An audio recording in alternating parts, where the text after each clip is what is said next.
Salam əziz və dəyərli izləyicilər. Dövlət İmtahan Mərkəzinin ayın 25-i, mayın 25-i 2025-ci ildə keçirtdiyi qəbul imtahanında tarix fənni üzrə istifadə olunmuş test sualında səhvlik var. Bu səhvlik haqqında sizi məlumatlandırmaq istəyirəm. Yəni ki, Dövlət İmtahan Mərkəzi bu səhvi özləri də görüb, bu sualın uşaqların xeyrinə hesablanması üçün demək tədbir görəcəkdir. Sualda səhvlik nədir? Elm və mədəniyyət xadimlərinin fəaliyyətinə aid olan doğru sıraları müəyyən eləyin deyə bir sualdır.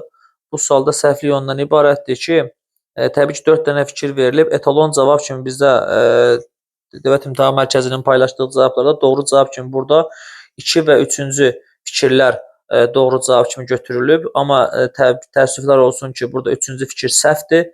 Yəni 3-cü fikirdə doğruluq yoxdur. Niyə səhvdir? Çünki Məhəmməd Tahir Vahid Şah II Abbasın tarixçisi olmuşdur, daha doğrusu vəziri olmuşdur deyə yazır. Demək, bu səhv fikirdir. Çünki Məhəmməd Tahir Vahid Şah Süleymanın vəziri olmuşdur, Şah II Abbasın tarixçisi olmuşdur. Birinci fikir təbii olaraq səhvdir. Yəni Həsən bəy Rumlu 15-ci əsrin məşhur tarixçisi deyildi. Kəmaləddin Behzad da astronom olmayıb. Burada cəmi bir dənə doğru cavab qalır. İkinci fikir doğru cavab kimi qalır. Amma etalon cavablarda 2 ilə 3-ü doğru cavab kimi götürüblər. Mən indi bu 3-cü fikrin səhv olmasını sizə Təhsil Nazirliyinin 8-ci siniflər üzrə dərs vəsaitindən göstərəcəm. Baxın, diqqətlə baxsaq görəcəksiniz ki, burada qeyd olunub ki, Şah Süleymanın dövründə Məhəmməd Tahir Vahid baş vəzir kimi fəaliyyət göstərmişdir. Məhəmməd Tahir Vahid Şah Süleymanın baş vəziri olmuşdur. Məhəmməd Tahir Vahid haqqında digər məlumat bu kitabda budur ki, yazıb ki, Məhəmməd Tahir Vahid Şah II Abbasın baş tarixçisi təyin edilmiş, sonra isə baş vəzir vəzifəsinə qədər yüksəlmişdir.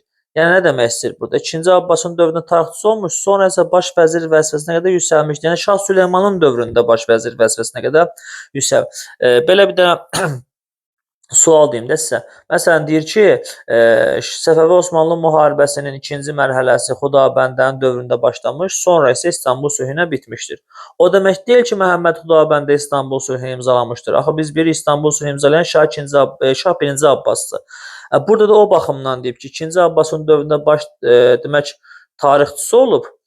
Sonra isə, yəni Şah Süleymanın dövründə, çünki artıq əvvəlki səhifədə mən göstərdim sizə, yazır ki, Şah Süleymanın dövründə baş vəzir olmuşdur. Məhəmməd Tahir Vahid, bəli, Şah Süleymanın dövründə baş vəzir olub, Şah II Abbasın dövründə isə baş tarixçi kimi fəaliyyət göstərmişdir. Bu sualda səhvlik bundan ibarətdir. İnşallah ki, bu sualı Dövlət İmtahan Mərkəzi abituriyentlərin xeyrinə hesablayacaqdır. Bunu da qeyd edeyim ki, sizə bu kitab Təhsil Nazirliyinin 2023-cü il nəşridir. Baxın, burada qeyd edib göstərim sizə.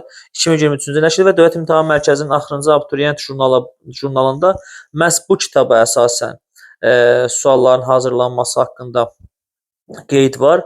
Əgər sual bu kitaba görə hazırlanıbsa, əgər bu kitab sualların hazırlanması üçün əsas rol oynayırsa, onda bu kitabın verdiyi cümlə ilə testdə istifadə olunmuş məsələ arasında böyük bir ziddiyyət vardır, səhvlik vardır. İnşallah ki, bu sual abituriyentlərin xeyrinə hesablanacaqdır. Diqqətinizə görə minnətdaram.